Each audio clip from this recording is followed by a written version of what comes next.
안녕하세요. 저는 강서울입니다. 올해로 73이 되었습니다.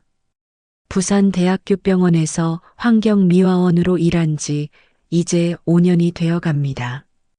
처음 이곳에서 일을 시작하게 된 것은 결코 제가 원해서가 아니었습니다.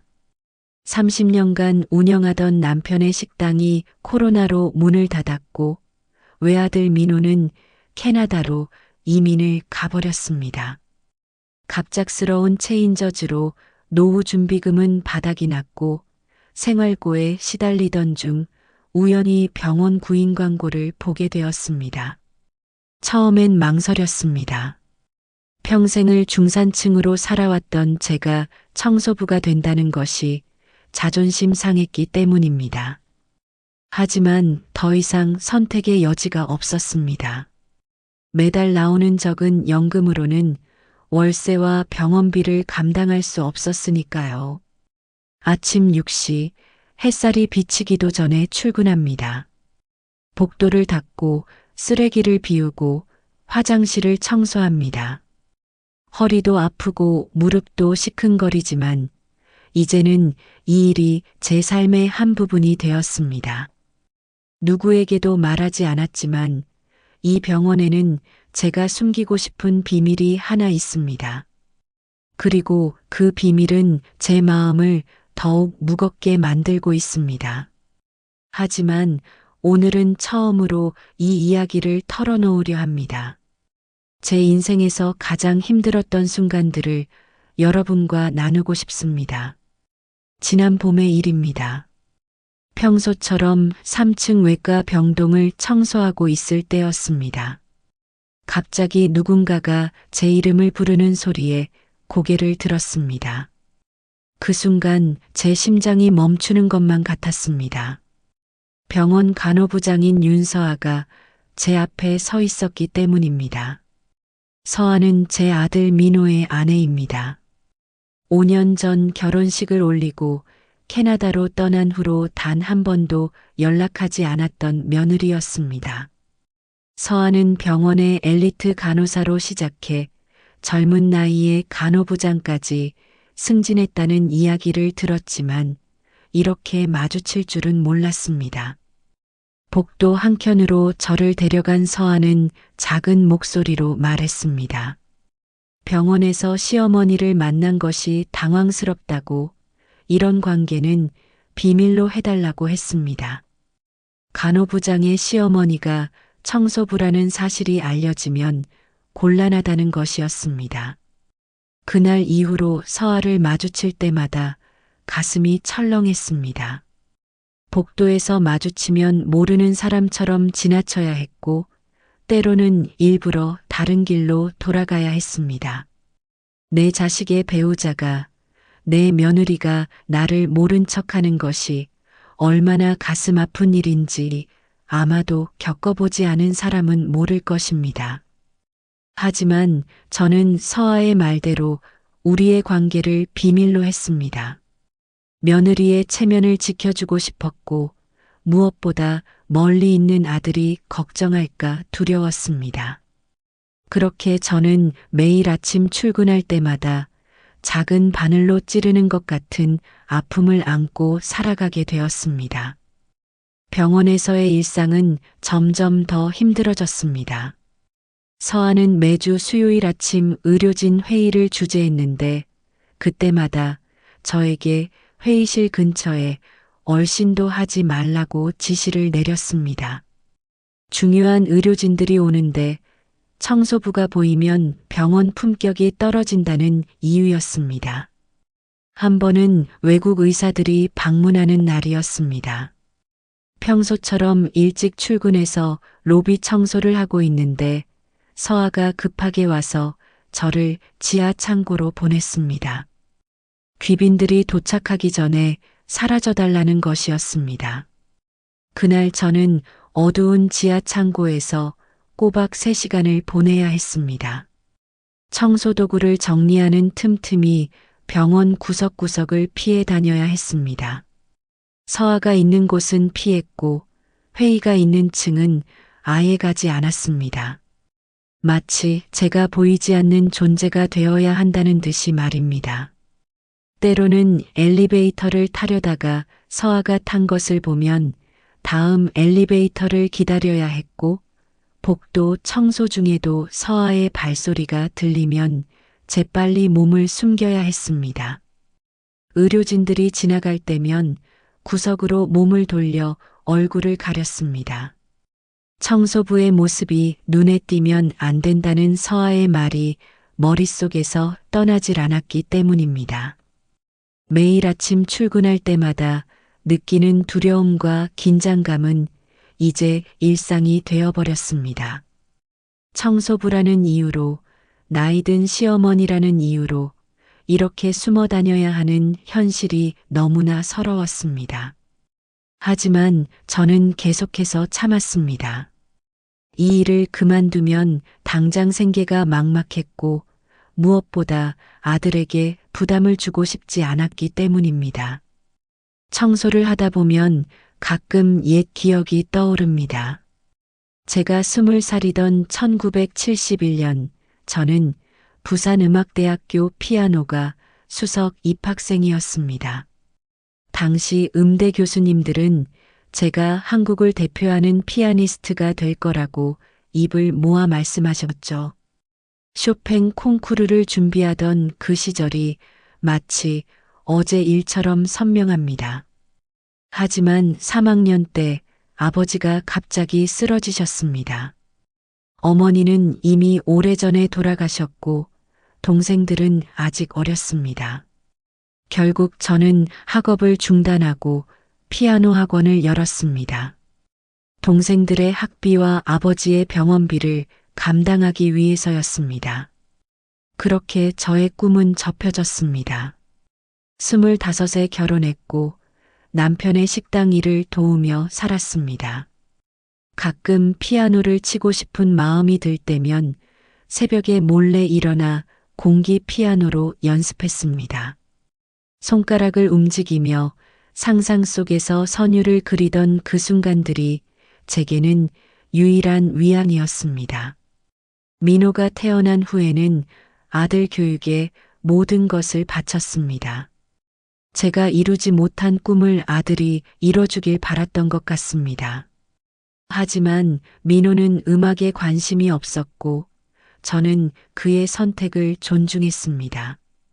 대신 혼자만의 시간이면 라디오에서 흘러나오는 클래식 음악을 들으며 젊은 시절의 꿈을 추억했습니다.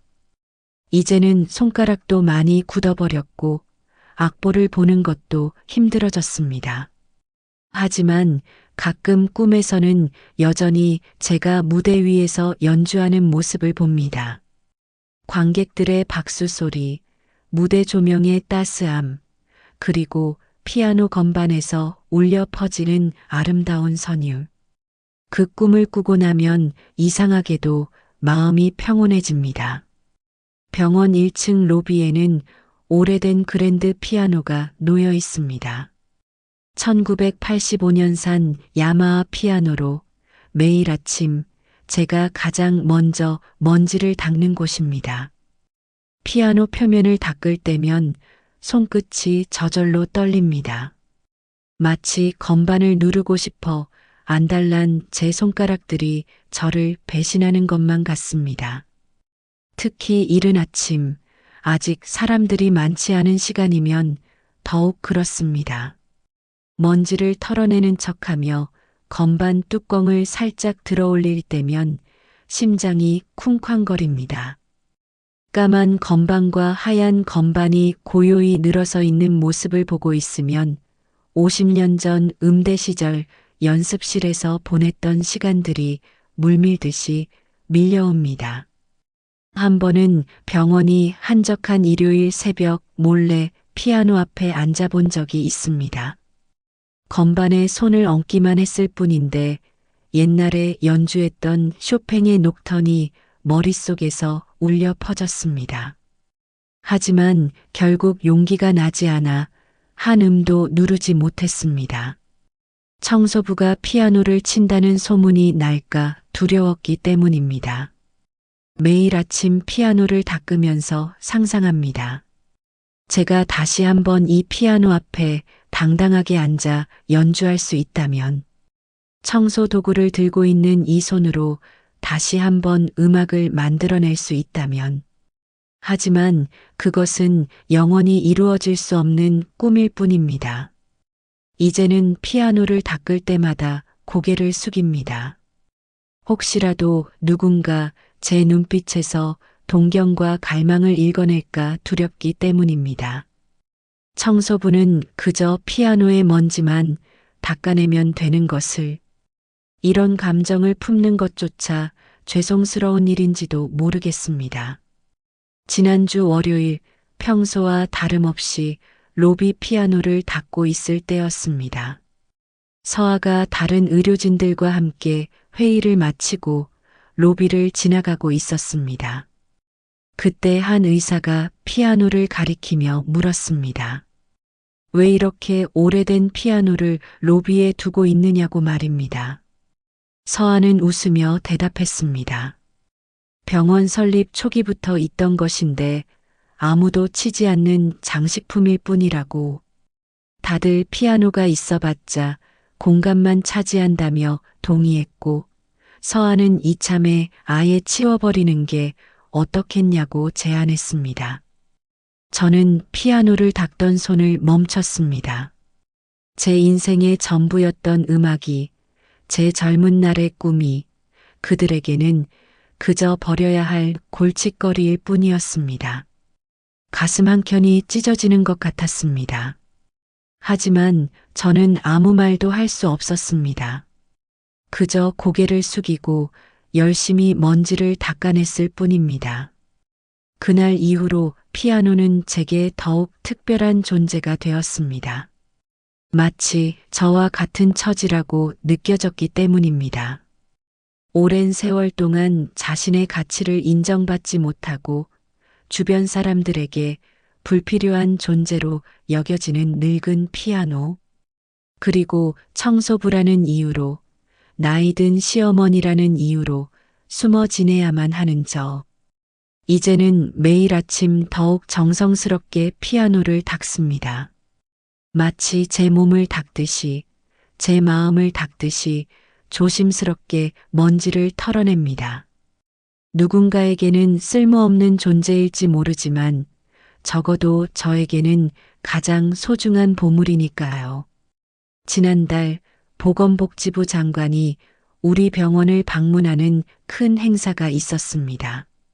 아침부터 병원이 분주했고 서아는 특별히 제게 찾아와 지시를 내렸습니다.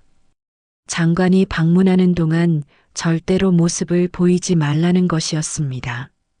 그날 아침 일찍부터 저는 평소보다 더 열심히 청소했습니다. 구석구석을 깨끗이 닦아내고 유리창을 반짝이게 닦았습니다. 장관이 방문하는 시간에는 당연히 모습을 감추겠다고 생각했지만 적어도 제가 청소한 공간만큼은 빛나길 바랐습니다. 하지만 서아는 그것으로도 부족했던 모양입니다. 장관 일행이 도착하기 1시간 전 서아는 제게 다가와 오늘은 아예 병원에서 나가 있으라고 말했습니다. 청소부의 모습이 보이면 병원의 품격이 떨어진다는 이유였습니다. 저는 그날 하루를 근처 공원 벤치에서 보냈습니다. 초여름 햇살이 따가웠지만 벤치에 앉아 멀리 보이는 병원 건물을 바라보며 생각했습니다. 제가 청소하는 그 공간들, 제가 매일 아침 먼지를 털어내는 그 장소들이 누군가에게는 자랑스러운 것이 되고 또 누군가에게는 부끄러운 것이 된다는 사실을. 해가 저물어갈 무렵 다시 병원으로 돌아왔습니다. 이제는 행사도 끝나고 사람들도 많이 빠져나간 시간이었습니다. 조용한 복도를 걸으며 문득 깨달았습니다. 제가 이렇게 숨어 지내는 것이 어쩌면 며느리의 지시 때문만은 아닐지도 모른다는 것을. 저 스스로가 이미 오래전부터 스스로를 숨기고 있었던 것은 아닐까 하고 말입니다. 병원 지하 창고에는 작은 휴게실이 있습니다. 청소도구를 정리하고 잠시 쉬어갈 수 있는 공간입니다. 저는 이곳을 제 피난처라고 부릅니다. 울고 싶을 때면 이곳으로 숨어듭니다. 아무도 찾지 않는 이 공간에서만큼은 제가 강서울이 아닌 그저 한 명의 슬픈 어머니가 될 수 있기 때문입니다. 지난주에는 서아가 주최한 의료진 송년회가 있었습니다. 평소보다 일찍 출근해서 연회장을 청소하던 중이었습니다. 문득 귓가에 서아의 목소리가 들렸습니다. 동료들과 이야기를 나누며 지나가는 중이었는데 시어머니 얘기가 나왔나 봅니다. 시어머니는 캐나다에 계신다고, 남편과 함께 편히 살고 계신다고 말하는 소리였습니다. 그 순간 손에 들고 있던 청소도구를 떨어뜨릴 뻔했습니다. 제 존재 자체를 부정하는 며느리의 말에 가슴이 무너져 내렸습니다. 하지만 주변 사람들이 이상하게 볼까봐 재빨리 고개를 숙이고 청소를 계속했습니다. 그날 저녁 휴게실에 앉아 혼자 울었습니다. 캐나다에 살고 있다는 시어머니가 바로 여기서 청소부로 일하고 있다는 사실을 며느리조차 부정하고 싶은 불편한 진실이 되어버렸다는 것을 받아들이기가 너무 힘들었습니다. 눈물이 마를 때쯤 거울을 보았습니다. 주름진 얼굴에 피곤이 가득했지만 적어도 제 눈빛만큼은 여전히 맑았습니다. 그 눈빛 속에는 아직도 꿈을 품은 젊은 시절의 제가 살아있었습니다. 하지만 이제는 그 꿈 많던 젊은이가 청소도구를 들고 병원을 누비는 노인이 되어 있었습니다. 어제 있었던 일입니다. 병원에서 대대적인 환경미화원 채용 면접이 있었습니다. 서아는 간호부장으로서 이 채용에도 관여했습니다. 점심시간, 저는 평소처럼 조용히 구석에서 도시락을 먹고 있었습니다. 그때 서아와 인사팀장이 지나가면서 나눈 대화가 들렸습니다. 인사팀장이 나이 든 지원자들을 어떻게 할지 고민이라고 말했습니다. 서아는 단호하게 답했습니다. 청소부들은 최대한 눈에 띄지 않아야 하니 나이 든 사람들은 안 된다고. 특히 머리 하얀 노인들은 병원의 이미지를 망친다며 앞으로는 젊고 건강한 사람들만 뽑아야 한다고 말했습니다. 순간 입에 넣으려던 밥숟가락이 멈췄습니다. 제 하얀 머리카락이 떠올랐기 때문입니다. 서아의 말은 단순히 채용 기준이 아니었습니다. 저를 향한 직접적인 매서운 화살이었습니다. 제가 이 병원에서 얼마나 눈엣 가시 같은 존재인지를 다시 한번 확인하는 순간이었습니다. 도시락을 더는 먹을 수가 없었습니다. 화장실로 달려가 거울을 보았습니다. 하얗게 센 머리카락, 주름진 얼굴, 허리가 굽은 채구. 이것이 바로 서아가 말한 병원의 이미지를 망치는 모습이었습니다. 제 존재 자체가 이 병원에서는 부끄러운 것이었습니다. 그날 퇴근길 처음으로 사직서를 써볼까 생각했습니다. 하지만 이내 고개를 저었습니다. 이 나이에 새로운 직장을 구할 수 있을 리 없었고 당장의 생활비도 걱정이었습니다. 결국 저는 또다시 제 자신을 삼켜야 했습니다. 하얀 머리카락을 검은 염색약으로 덮어버리는 것처럼 제 존재의 부끄러움을 마음 깊숙이 숨겨야만 했습니다. 오늘 아침 평소와 같이 이른 시간에 출근했습니다. 여느 때처럼 로비의 피아노 먼지를 털어내고 있었습니다. 문득 건반 뚜껑을 열어보았습니다. 까만 건반과 하얀 건반이 늘 그랬듯이 고요히 저를 바라보고 있었습니다. 50년 전 제가 꿈꾸던 음악가의 삶은 이루어지지 않았습니다. 청소부로 살아가는 지금의 제 모습은 젊은 시절에 제가 상상했던 미래와는 너무나 다릅니다.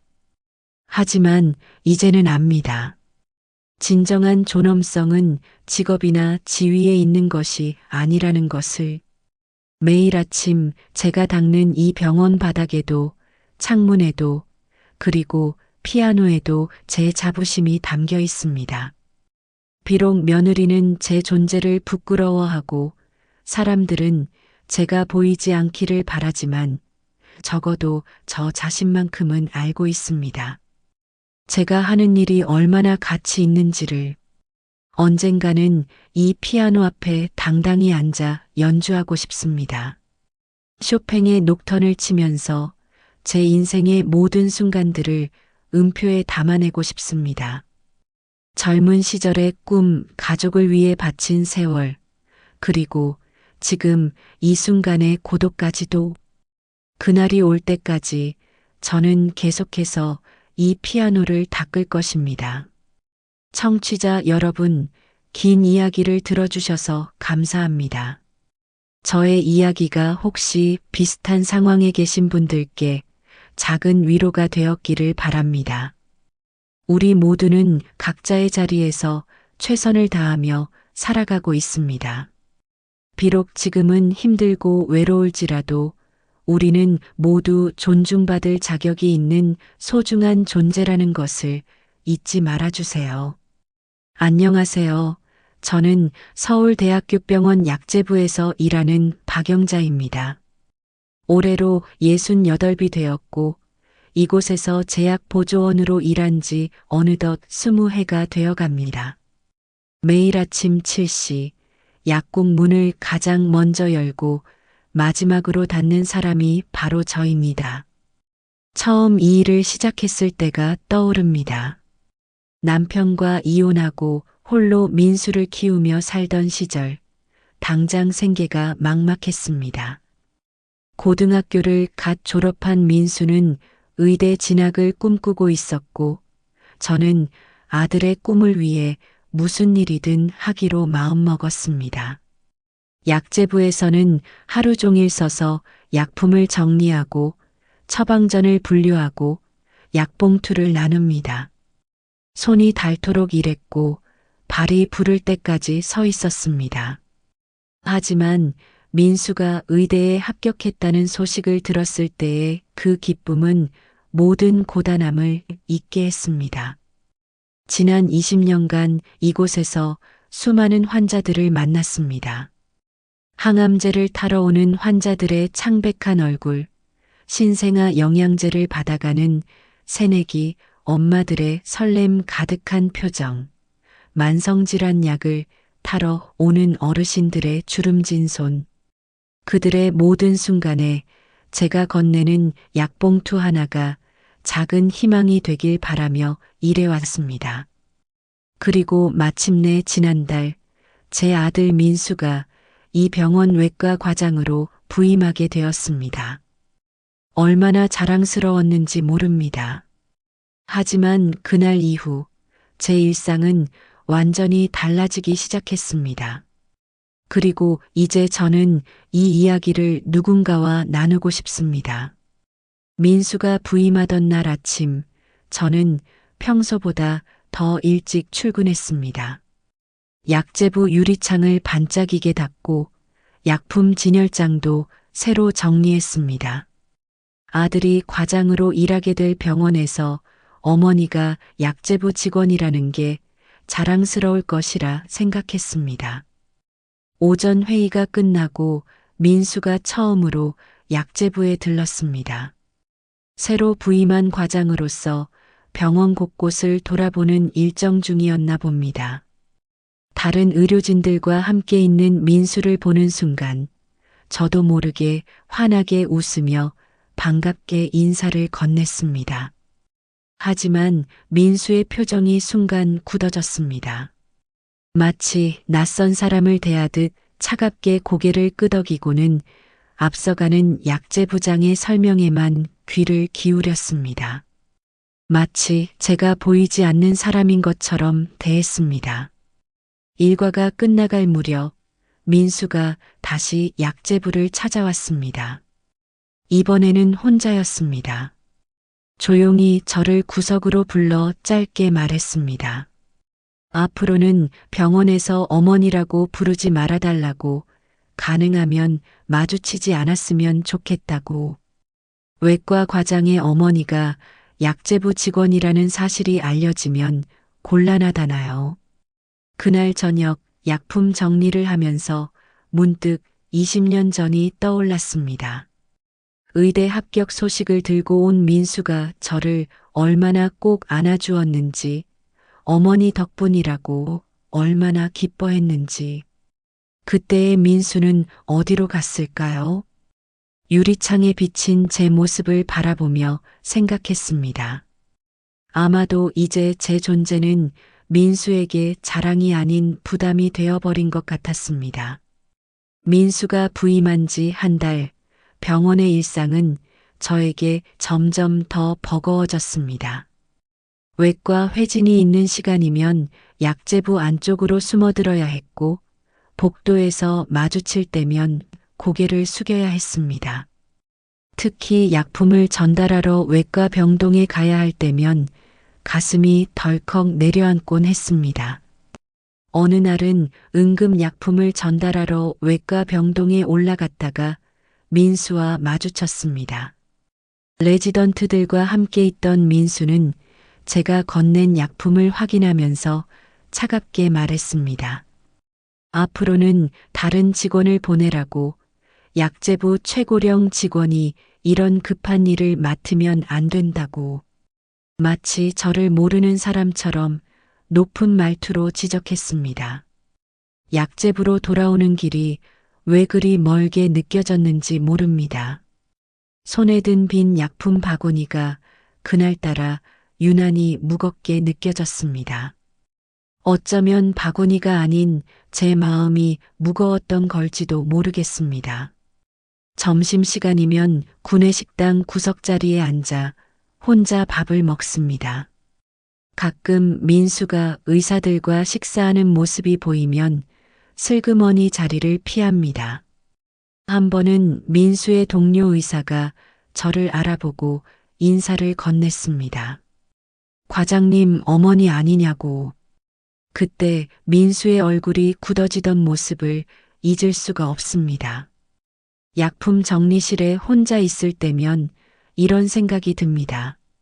내 아들의 성공을 위해 모든 것을 바쳤던 지난 세월들, 그 시간 동안 민수의 자부심이었던 이 어머니가 이제는 숨겨야 할 존재가 되어버렸다는 현실이, 약품 라벨을 정리하며 흐르는 눈물을 들키지 않으려 더욱 고개를 숙입니다. 약품 정리실 선반 깊숙한 곳에 낡은 앨범 하나를 숨겨두었습니다. 1975년 이화여대 성악과 졸업 연주회 때의 사진입니다.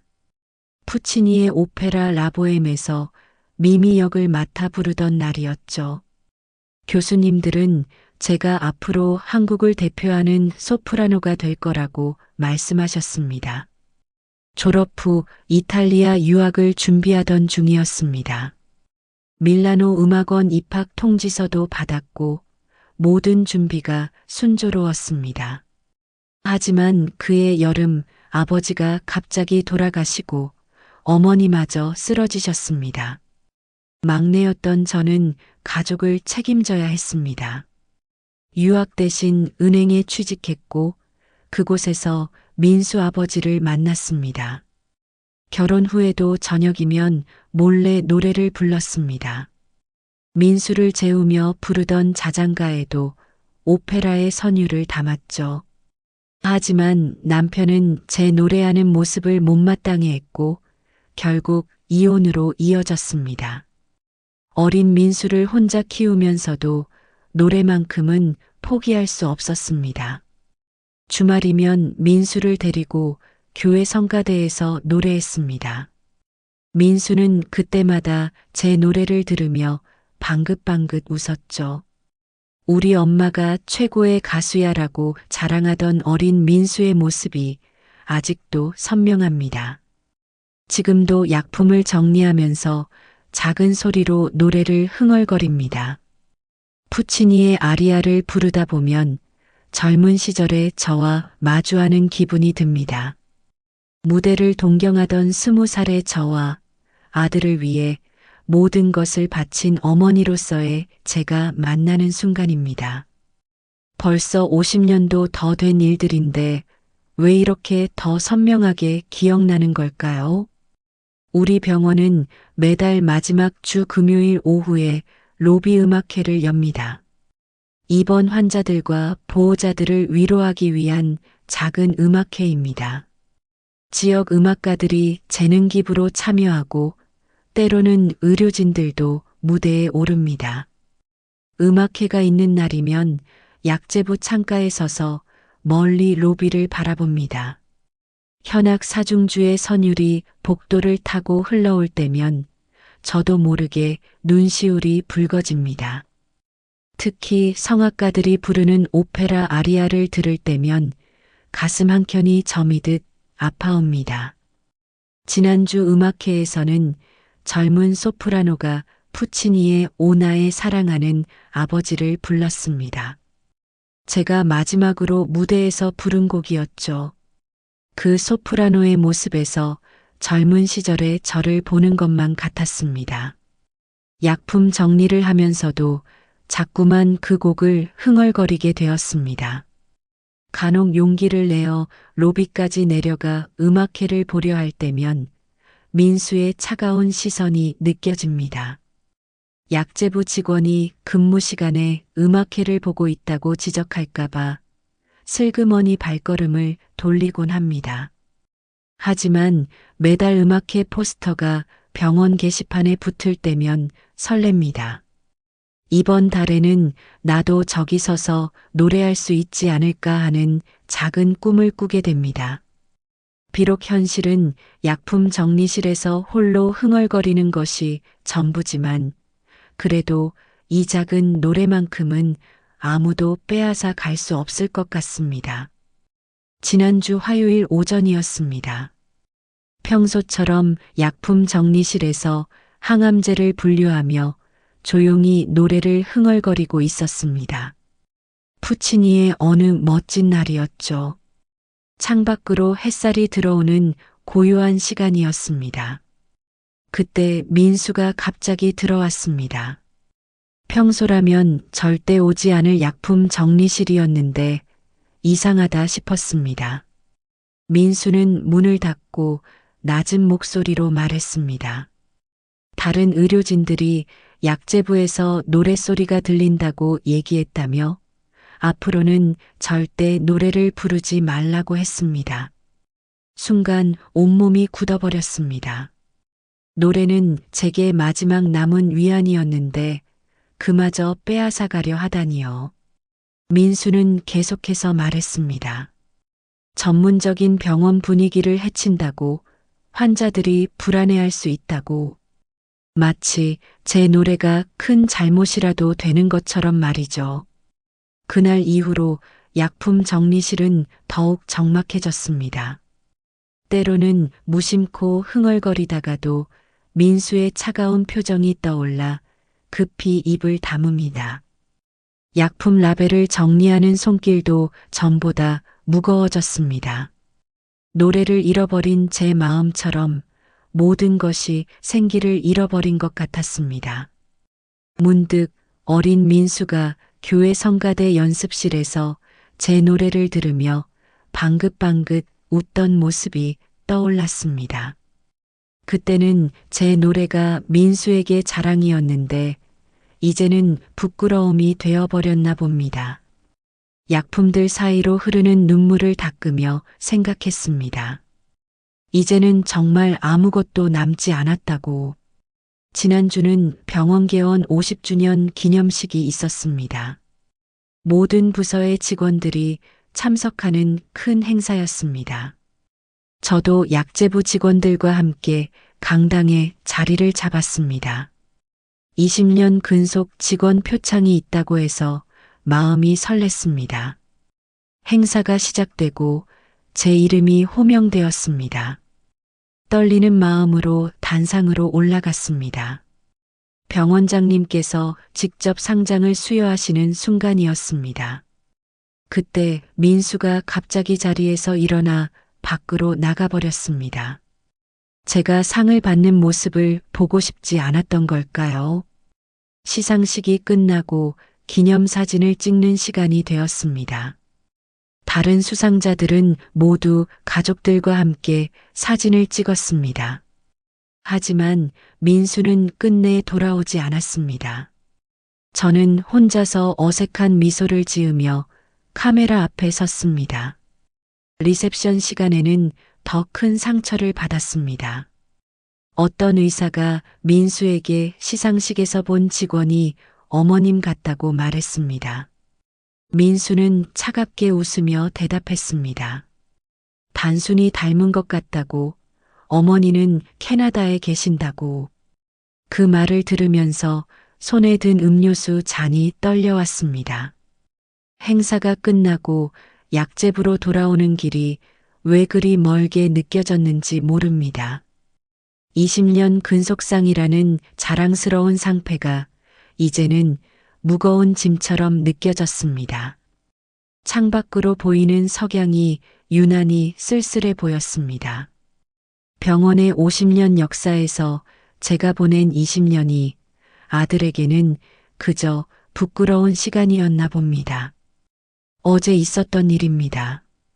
병원 임원 회의가 끝난 후 저는 회의실 옆 약품 보관실에서 재고 조사를 하고 있었습니다. 문이 살짝 열려 있어 복도의 대화 소리가 들려왔습니다. 민수와 병원장님의 목소리였습니다. 병원장님이 민수에게 물었습니다. 약재부의 박영자 씨가 어머님이 맞냐고, 둘이 닮았다고 생각했다고 말입니다. 잠시 정적이 흐른 뒤 민수의 대답이 들려왔습니다. 자신의 어머니는 절대 그런 일을 하실 분이 아니라고, 약재부 직원과 자신을 비교하는 것 자체가 불쾌하다고 말했습니다. 그뿐만이 아니었습니다. 민수는 계속해서 말을 이었습니다. 자신의 어머니는 음악가였고 지금은 캐나다에서 품위 있게 살고 계신다고, 약재부 직원처럼 나이 들어서까지 일하며 병원 이미지를 망치는 그런 분이 아니라고 잘라 말했습니다. 순간 제 손에서 약품 목록 차트가 떨어졌습니다. 소리를 듣고 민수가 보관실 쪽을 돌아보았을 때 우리의 눈이 마주쳤습니다. 민수의 얼굴이 창백해졌습니다. 하지만 저는 아무 말도 할 수 없었습니다. 그렇게 멍하니 서 있다가 문득 깨달았습니다. 민수가 말한 음악가였던 어머니, 그게 바로 저였다는 것을. 하지만 민수는 그 어머니의 현재 모습을 부정하고 있었습니다. 약재부 직원으로 일하는 현재의 저는 민수가 기억하고 싶은 어머니가 아니었던 겁니다. 오늘 아침 평소와 다른 일을 했습니다. 출근길에 본 병원 로비 게시판의 공고를 보고 한참을 망설였지만 결국 마음을 정했습니다. 다가오는 성탄절 특별음악회 참가 신청서를 제출한 것입니다. 직원 재능 나눔 특별 공연이라는 제목의 행사였습니다. 환자들을 위로하기 위해 병원 직원들이 직접 무대에 서는 음악회입니다. 떨리는 손으로 신청서를 작성하면서 약재부 박영자 레퍼토리 마이너스 푸치니 오페라 라보엠 중 그대의 찬손이라고 적었습니다. 신청서를 제출하고 나서 문득 두려워졌습니다. 20년간 약재부 직원으로만 알려졌던 제가 갑자기 무대에 선다는 것이 어쩌면 민수에게는 더 큰 충격이 될지도 모릅니다. 하지만 이제는 더 이상 숨기고 싶지 않았습니다. 제 진짜 모습을, 제가 꿈꾸던 삶을, 그리고 제가 포기해야만 했던 것들을. 점심시간 약재 부장님이 저를 조용히 불렀습니다. 신청서를 보고 놀랐다고 하시더군요. 하지만 의외로 박수를 쳐주셨습니다. 젊은 시절 제가 음악대학을 나왔다는 사실을 모르셨다면서 꼭 무대에 서보라고 격려해 주셨습니다. 퇴근길 병원 로비를 지나면서 곧 제가 설 무대를 바라보았습니다. 50년 전 음악대학 졸업 연주회 때처럼 떨리고 설렜습니다. 이번에는 화려한 드레스도 큰 박수 소리도 없을 것입니다. 하지만 제 인생에서 가장 용기 있는 무대가 될 것 같습니다. 성탄절 특별음악회가 열린 그날, 제 차례를 기다리며 로비 한켠에 서 있었습니다. 평소 입던 약재부 유니폼 대신 오래전 보관해 두었던 검은색 공연복을 입었습니다. 50년 전 졸업 연주회 때 입었던 그 옷이었죠. 무대에 오르기 전 객석을 살펴보았습니다. 환자들과 보호자들, 그리고 병원 직원들로 로비가 가득 찼습니다. 멀리 민수의 모습도 보였습니다. 아마도 직원 음악회가 있다는 소식만 듣고 온 것 같았습니다. 제 이름이 호명되었습니다. 떨리는 발걸음으로 무대에 올랐습니다. 사회자가 제 소개를 했습니다. 다음은 약재부 박영자 선생님의 무대입니다. 푸치니의 오페라 라보엠 중 그대의 찬손을 들려주시겠습니다. 반주가 시작되고 저는 깊은 숨을 들이마셨습니다. 그리고 노래하기 시작했습니다. 미미의 아리아가 병원 로비에 울려 퍼졌습니다. 50년 전에 그 무대처럼 제 모든 감정을 실어 노래했습니다. 아들을 위해 포기했던 꿈, 20년간 약재부에서 일하며 참아왔던 순간들, 그리고 끝내 인정받지 못했던 어머니로서의 사랑까지. 노래가 끝나고 잠시 정적이 흘렀습니다. 그리고 갑자기 누군가 일어나 박수를 치기 시작했습니다. 바로 민수였습니다. 눈물을 흘리며 서 있는 민수를 보며 저도 눈물이 흘렀습니다. 이어서 모든 관객이 기립박수를 보내주었습니다. 무대를 내려오는 순간 민수가 달려와 저를 꼭 안았습니다. 엄마, 정말 미안해요. 이제야 알겠어요. 엄마는 늘 최고의 가수였고 최고의 어머니였어요. 그의 품 안에서 저는 마지막 한마디를 속삭였습니다. 그래, 우리 다시 시작하자. 안녕하세요. 저는 서울중앙대학교 병원 영양실에서 일하는 정미숙입니다. 올해로 65이 되었고 이곳에서 조리사로 일한 지 어느덧 20해가 되어갑니다. 매일 새벽 5시 아무도 없는 조용한 병원 주방에서 가장 먼저 불을 켜는 사람이 바로 저입니다. 처음 이곳에 왔을 때가 떠오릅니다. 남편과 사별하고 홀로 소연이를 키우며 살던 시절이었죠. 의대 공부하는 딸을 뒷바라지하기 위해서는 안정적인 직장이 필요했습니다. 그래서 선택한 곳이 병원 영양실이었습니다. 매일 1000명분의 식사를 준비합니다. 일반식부터 당뇨식, 신장식, 항암 환자식까지. 환자 한 분 한 분의 상태에 맞춰 정성껏 음식을 만듭니다. 특히 소아병동 아이들을 위한 치료식을 만들 때면 더욱 마음을 쓰게 됩니다. 아픈 아이들이 조금이라도 맛있게 먹고 힘을 냈으면 하는 마음에서죠. 주방 한켠에는 제가 20년간 모아온 레시피 노트가 있습니다. 환자들의 반응과 의견을 꼼꼼히 적어가며 개발한 특별식 레시피들입니다. 이제는 그 노트가 제 자부심이자 보물이 되었습니다. 그리고 마침내 지난달 제 딸 소연이가 이 병원 소아과 전문의로 부임하게 되었습니다. 얼마나 자랑스러웠는지 모릅니다. 하지만 그날 이후로 제 일상은 예상치 못한 방향으로 흘러가기 시작했습니다. 오늘은 처음으로 그 이야기를 누군가와 나누고 싶습니다. 소연이가 부임하던 날, 저는 특별히 정성을 들여 소아과 병동 식단을 준비했습니다. 아이들이 좋아하는 미니 햄버거와 과일 샐러드를 모양까지 예쁘게 만들었죠. 새로 오신 소아과 선생님의 첫날을 기념하는 마음으로 준비한 특별식이었습니다. 점심시간이 되어 배식 카트를 밀고 소아과 병동으로 올라갔습니다. 복도 끝에서 소연이가 다른 의사들과 이야기를 나누고 있었습니다. 반가운 마음에 다가가려는 순간 소연이의 날카로운 시선이 저를 막았습니다. 그날 저녁 퇴근 무렵 소연이가 영양실로 찾아왔습니다. 문을 닫고 조용히 말했습니다. 병원에서는 절대 엄마라고 부르지 말아달라고. 소아과 과장님 딸이 영양실 조리사라는 사실이 알려지면 곤란하다면서요. 앞으로는 마주치더라도 모른 척 해달라고 했습니다. 소연이의 말이 끝나기가 무섭게 주방 타이머가 울렸습니다. 내일 아침 식사용 죽을 끓이고 있었거든요. 저는 아무 말 없이 고개를 끄덕이고 죽을 확인하러 갔습니다.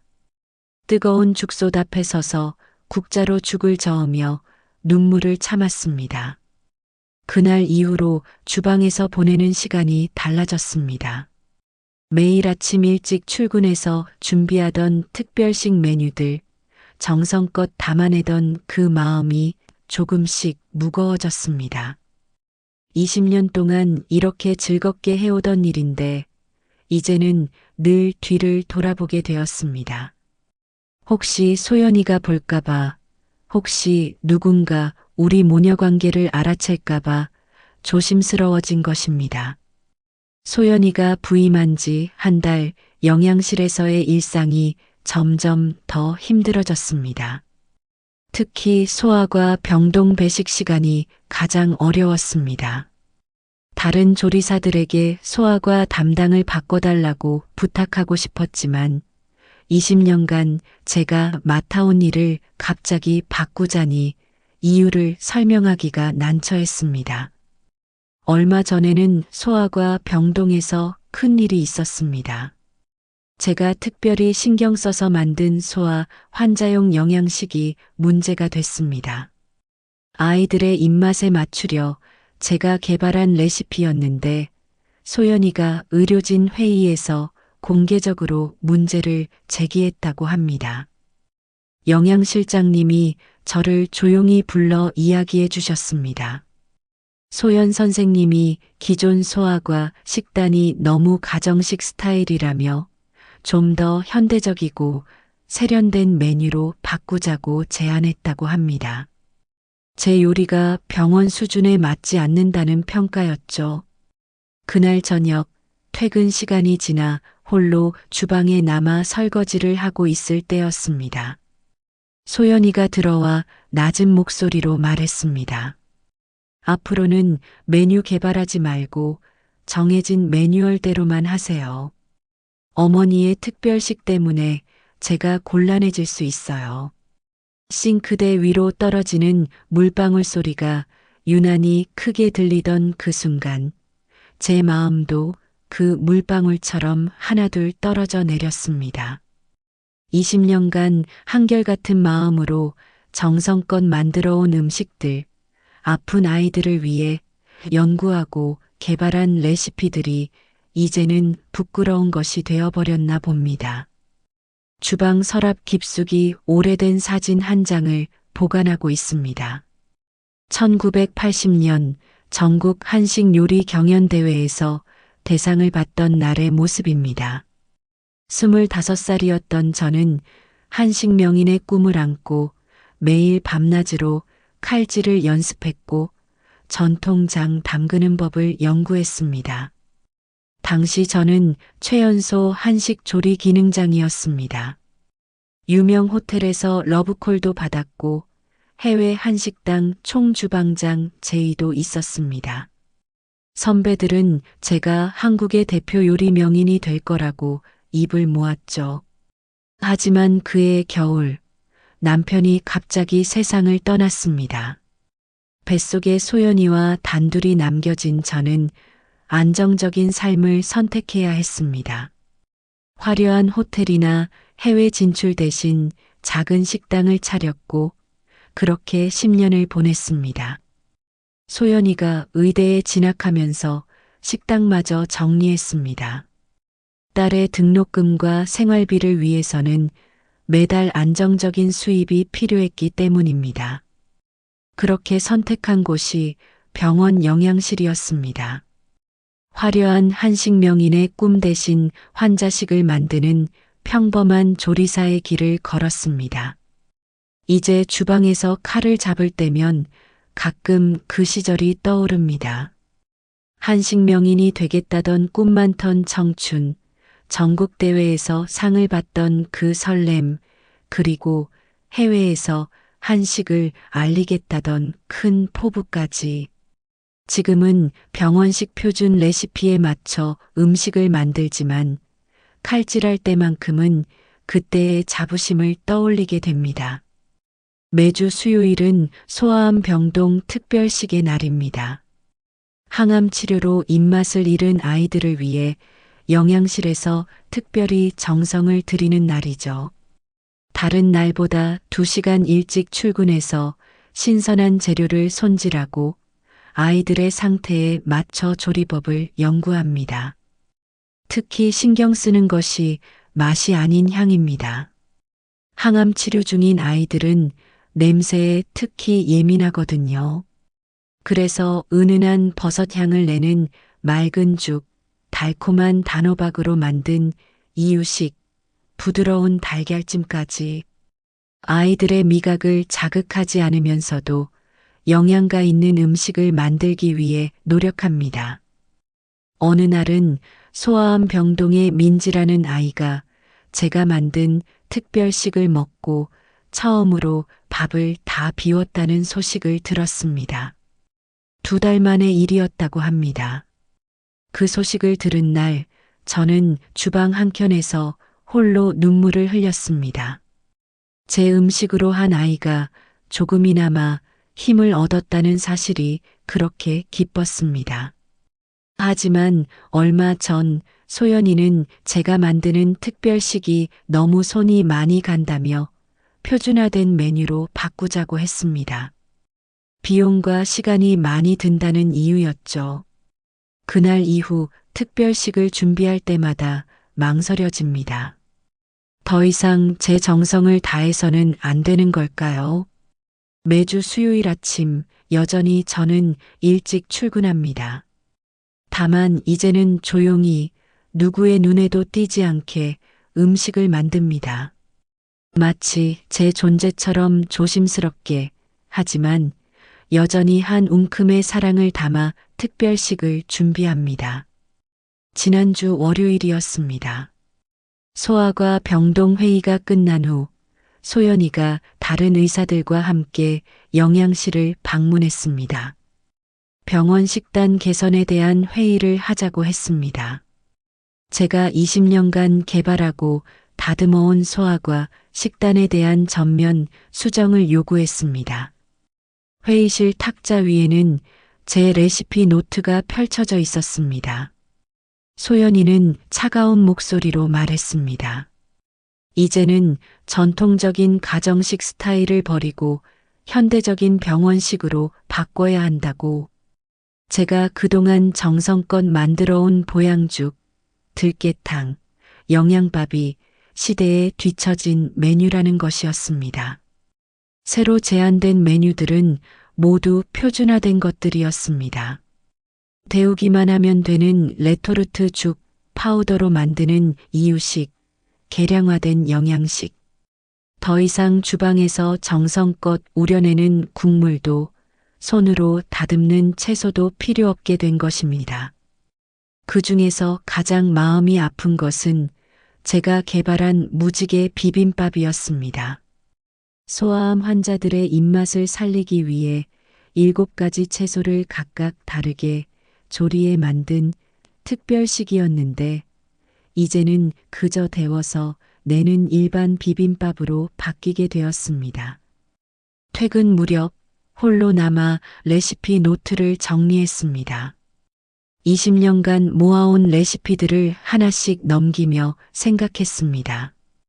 이 음식들을 먹고 건강을 되찾은 아이들의 얼굴들, 맛있다고 방긋 웃던 순간들. 이제는 그 모든 것이 비효율적이고 구시대적인 것이 되어버렸습니다. 어제는 병원에서 의료진과 함께하는 환자 간담회가 열렸습니다. 영양실에서도 환자들의 식사 만족도 조사 결과를 발표하고 앞으로의 개선 방향을 설명하는 자리였습니다. 20년 차 조리사로서 제가 발표를 맡게 되었습니다. 간담회장에 들어서는 순간 앞줄에 앉아 있는 소연이와 눈이 마주쳤습니다. 소연이의 표정이 순간 굳어졌습니다. 발표가 시작되고 제가 그동안의 경험을 바탕으로 환자식 개선 방안을 설명하는 동안 소연이는 자리를 피했습니다. 잠시 후 소연이가 돌아왔을 때 한 환자분이 소연 선생님의 어머님이 발표를 정말 잘하신다고 말씀하셨습니다. 그때 소연이의 대답이 제 가슴을 찔렀습니다. 아니에요. 제 어머니는 지방에서 편하게 쉬고 계세요. 저희 어머니가 아니시네요.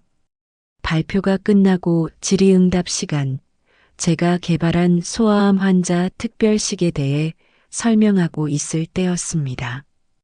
소연이가 갑자기 끼어들어 말했습니다. 이제는 그런 구식 방법 대신 현대화된 시스템을 도입할 예정이라고. 제 20년 경력과 노하우가 순식간에 구식이라는 단어로 표현되었습니다. 간담회가 끝나고 주방으로 돌아오는 길이 왜 그리 멀게 느껴졌는지 모릅니다. 발표 자료를 들고 있는 손이 떨렸습니다. 그 떨림은 단순한 부끄러움이 아닌 내 딸에게조차 부정당한 존재가 된 서러움 때문이었을 것입니다. 오늘 아침 일찍 있었던 일입니다. 평소보다 일찍 출근해서 주방 창고 정리를 하고 있었습니다. 그때 소연이와 동료 의사들이 나누는 대화가 들려왔습니다. 창고 문 너머 복도에 서서 이야기를 나누고 있었나 봅니다. 한 의사가 소연이에게 물었습니다. 어머님이 유명한 한식 명인이셨다는 게 사실이냐고. 아마도 제 과거 이력이 어디선가 새어나간 모양이었습니다. 잠시 침묵이 흐른 뒤 소연이의 목소리가 들렸습니다. 우리 어머니는 해외에서 한식당을 운영하고 계세요. 지금도 각국의 유명 인사들에게 한식을 알리는 일을 하시죠. 영양실 조리사와는 전혀 관계없는 분이에요. 소연이의 말 한마디 한마디가 제 가슴을 파고들었습니다. 다른 의사가 덧붙여 물었습니다. 영양실 정 조리사와 닮으셨다는 얘기가 있다고. 소연이는 차갑게 웃으며 대답했습니다. 우리 어머니는 절대 그런 일을 하실 분이 아니에요. 병원 조리사 같은 허드렛 일은 상상도 할 수 없죠. 손에 들고 있던 재고, 관리 차트를 떨어뜨릴 뻔했습니다. 허드렛 일이라고요? 20년간 환자들의 건강을 위해 정성껏 음식을 만들어 온 이 시간들이 제 딸의 입에서 허드렛 일이라는 말로 표현되다니. 창고 안쪽 깊숙이 숨어 앉아 입을 틀어막고 울었습니다. 해외에서 성공한 한식당 대표라는 거짓말로 포장된 어머니의 모습이 실제로는 병원 주방에서 허드렛 일을 하고 있다는 현실이 너무나 아팠습니다. 딸의 성공을 위해 제 꿈을 포기했던 지난 시간들이 이제는 부끄러운 과거가 되어버렸나 봅니다. 오늘 아침 병원 게시판에서 한 공고문을 보았습니다. 제1회 전국 대학병원 환자 건강식 공모전이었습니다. 전국 대학병원 영양실의 조리사들이 참가하여 새로운 환자식 메뉴를 선보이는 대회였죠. 한참을 망설이다 참가 신청서를 작성했습니다. 대회 주제는 소아암 환자를 위한 면역력 강화 특별식이었습니다. 제가 20년간 연구하고 발전시켜온 바로 그 분야였습니다. 떨리는 손으로 신청서에 메뉴 이름을 적었습니다. 무지개 비빔밥의 새로운 해석 -7가지 약선이 담긴 보양식. 주방에서 퇴근 준비를 하고 있을 때 영양실장님이 찾아오셨습니다. 제가 참가 신청을 한 것을 보시고는 깜짝 놀라셨다고 합니다. 20년 동안 단 한 번도 대회에 나가지 않던 제가 갑자기 참가를 결심했다는 사실이 의아하셨나 봅니다. 실장님은 제 손을 잡고 말씀하셨습니다. 제가 개발한 소아암 환자식이 얼마나 훌륭한지 다른 병원 영양사들이 벤치마킹을 위해 문의해 올 정도로 유명하다는 것을, 그동안 제가 만든 음식으로 건강을 되찾은 아이들이 얼마나 많은지 아느냐고. 주방으로 돌아와 레시피 노트를 펼쳤습니다. 20년간 기록해온 노하우들, 환자들의 반응과 의견들, 그리고 끊임없이 수정하고 발전시켜온 조리법들. 이제는 이것들을 세상에 보여줄 때가 된 것 같습니다. 더 이상 숨기지 않고 제 자부심을 당당히 드러내고 싶습니다. 전국 대학병원 건강식 공모전 결승전이 열린 그날, 저는 평생 잊지 못할 순간을 맞이했습니다. 심사위원 앞에서 제가 개발한 무지개 비빔밥을 선보였습니다. 7가지 약선 재료로 만든 각각의 색깔이 마치 무지개처럼 선명했습니다. 설명을 시작했습니다.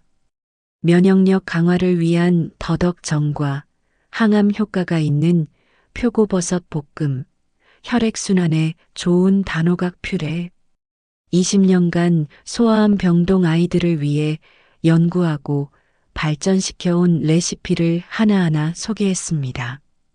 그때였습니다. 객석에서 한 목소리가 들려왔습니다. 저 음식이에요. 제가 5년 전 소아암 투병 중에 먹었던 그 비빔밥이에요. 무대 뒤쪽에서 한 소녀가 일어났습니다. 소아과 자원봉사자로 활동 중인 완치 환자였습니다. 그 소녀의 눈에는 눈물이 가득했습니다. 이어서 다른 목소리들도 이어졌습니다. 우리 아이도 정 조리사님의 음식으로 힘을 냈어요. 지금도 잊을 수 없는 맛이에요. 그제야 보였습니다. 객석에는 제가 몰랐던 많은 옛 환자들과 가족들이 앉아 있었습니다. 그리고 그들 사이에서 소연이가 일어났습니다. 눈물을 흘리며 제게 달려왔습니다. 엄마, 미안해요. 이제야 알겠어요. 엄마가 얼마나 대단한 분이셨는지, 그 음식에 얼마나 큰 사랑이 담겨 있었는지. 무대 위에서 저는 딸을 꼭 안았습니다. 며칠 후 영양실로 찾아온 소연이가 말했습니다. 앞으로는 엄마의 특별식을 소아과 표준 치료식으로 정식 채택하고 싶다고. 그리고 덧붙였습니다. 우리 병원 소아과 의사의 어머니가 바로 무지개 비빔밥을 만드신 정미숙 조리사님이세요. 당당하게 자랑스럽게 말이죠. 오늘도 저는 주방에서 무지개 비빔밥을 만듭니다. 이제는 더 이상 숨어서가 아닌 당당히 제 이름을 걸고 음식을 만듭니다. 환자들의 건강한 미소가 제게는 최고의 한식명인 타이틀보다 더 값진 것임을 이제는 제 딸도 알게 되었으니까요.